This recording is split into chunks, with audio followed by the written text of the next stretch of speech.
Here is a sickening atrocity.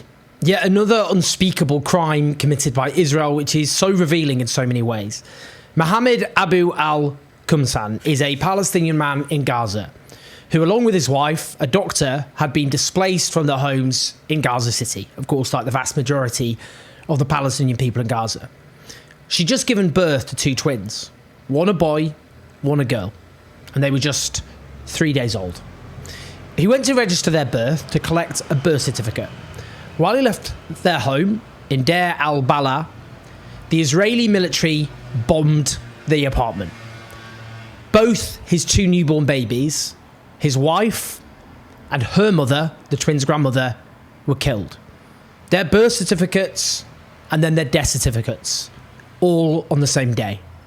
This was too much for him to bear.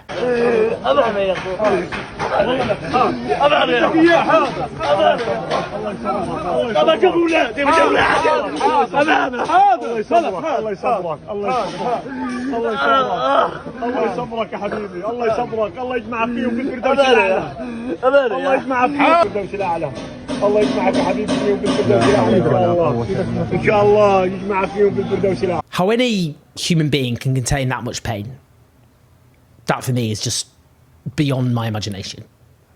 These are babies who only lived for 3 days, surrounded by hideous violence before their frail little bodies were buried in the debris of their home as a missile collided into it.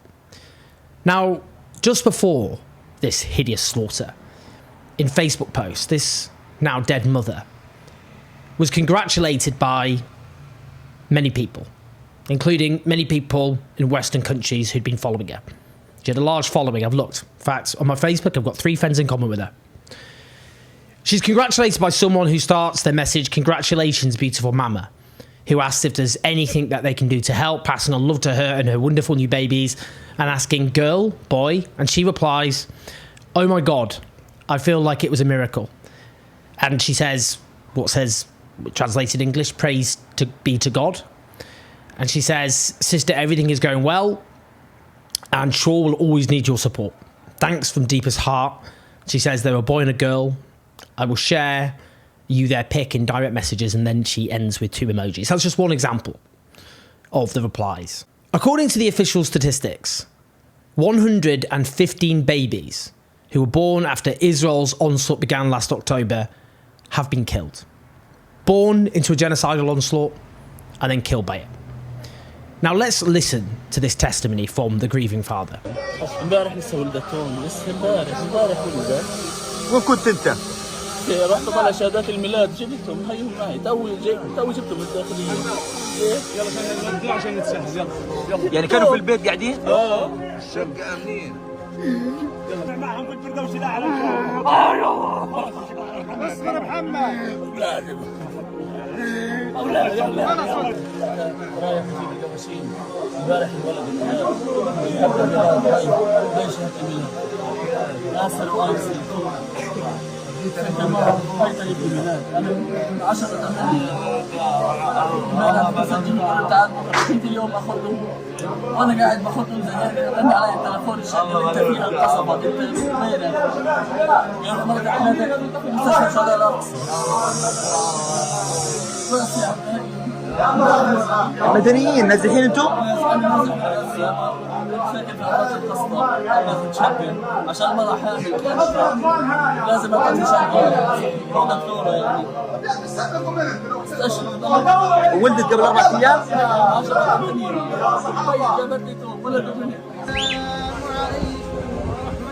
Note how it was reported. The Sky News headline: Gaza, 4-day-old twins killed in airstrike as father went to get birth certificates. No reference there to the perpetrator, Israel. What of the BBC's headline? Baby twins killed in Gaza as father registered births. Who killed these twins? What happened to them? Were they struck by lightning? Was it a hurricane? No mention of the perpetrator. None. Now, the Centre for Media Monitoring notes the comparison, a headline about Ukraine which reads, "Ukraine war, baby killed in Russian strike in Kharkiv hotel," and adds, that BBC News has no problem in attributing killing in headlines when it comes to reporting on a Russian strike killing a baby in Ukraine, but can't seem to do the same when an Israeli strike kills 2 babies in Gaza. Let's be clear about this, and I hate having to make this comparison all the time, but if this had been a Hamas attack and the victims were Israelis, can you imagine? Seriously, can you imagine? Can you imagine? It would be very correctly presented as an absolutely abominable atrocity. It would lead the news. It would be condemned by senior Western leaders in the most emotive terms possible. Not so here, because the perpetrator was the Israeli military and the victims were Palestinians. It makes the news, but the headlines can't even identify the perpetrator. It's not presented and framed as illustrative of an absolutely obscene military onslaught, which if, for example, this was Ukraine, it would be correctly. Now, note how this was a direct hit on the apartment. We're told this is one of the most sophisticated military machines on Earth, and according to Plus 972 magazine, their computers know exactly who is in each target before they hit. So what was the justification for this specific attack? A targeted missile attack. Israel is either flying blind with this attack, so it isn't. Which is it? Tens of thousands of people slaughtered like this.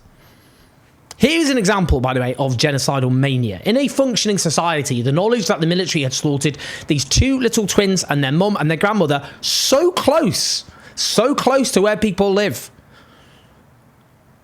I mean, this is just a few miles away from where many Israelis live.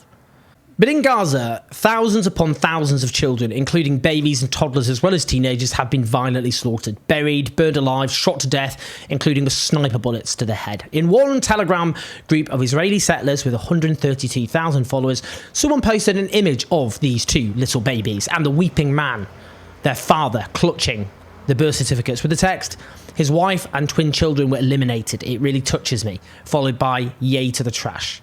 Beneath it are emojis celebrating, 327 are champagne bottles uncorking, 33 are applauding, 29 are grinning. We could go on, you get the picture. This week, the brilliant Israeli-American historian of genocide, Omar Bartov, wrote a stunning long piece in the Guardian newspaper following a recent visit to Israel. He writes about the utter inability of Israeli society today to feel any empathy for the population of Gaza. He adds, "The majority, it seems, do not even want to know what is happening in Gaza, and this desire is reflected in TV coverage. Israeli television news these days usually begins with reports on the funerals of soldiers, invariably described as heroes, fallen in the fighting in Gaza, followed by estimates of how many Hamas fighters were, in quotes, liquidated. References to Palestinian civilian deaths are rare and normally presented as part of enemy propaganda or as a cause for unwelcome international pressure. In the face of so much death, this deafening silence now seems like its own form of vengefulness." He goes on, "The way people's eyes glaze over whenever one mentions the suffering of Palestinian civilians and the deaths of thousands of children and women and elderly people is deeply unsettling." Now, let's be clear. A genocidal mentality has gripped hold of Israeli society, which either means enthusiastic support for mass slaughter or simply indifference. A lack of emotion, however extreme and barbaric the atrocity committed. Now, these atrocities, some of the worst atrocities committed in our age, are being facilitated directly by our governments, not least the US administration, which has just released a vast sum of arms, of weapons for Israel to continue committing these horrors.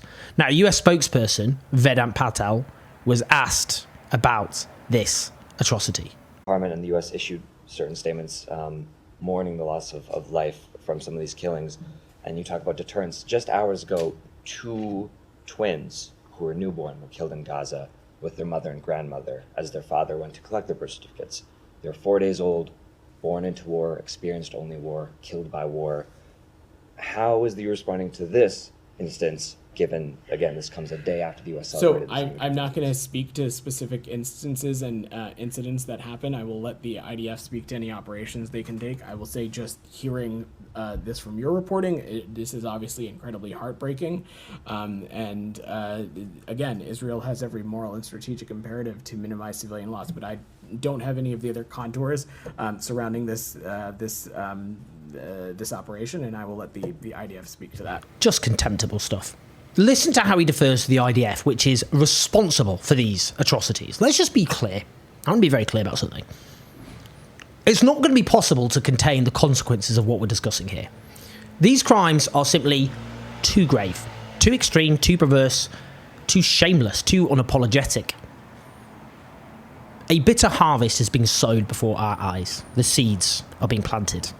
That grieving father will surely never forgive those guilty of this heinous crime. But that goes for so many others all over the world who have seen this atrocity and have watched every single day for months and months and months as atrocity after atrocity after atrocity is committed with the full complicity and involvement of our governments. Do you know what, though? You know what? You didn't need to know the context. You didn't need to know the dynamics. You didn't even need to know the history. You just needed to see Palestinians as human beings, let alone as human beings with equal worth. That should have been enough. And I've said it many times, but I will say it again. Those who facilitated this hideous slaughter, whether by directly legitimising it or by staying silent when they had the platform despite knowing full well what was happening, they must never be forgiven. They must be held to account for what they helped make possible to the day they die. Please like and subscribe, leave your comments, leave your thoughts, help get the show on the road as ever at patreon.com/ODES84. Listen to the podcast, I'll speak to you soon.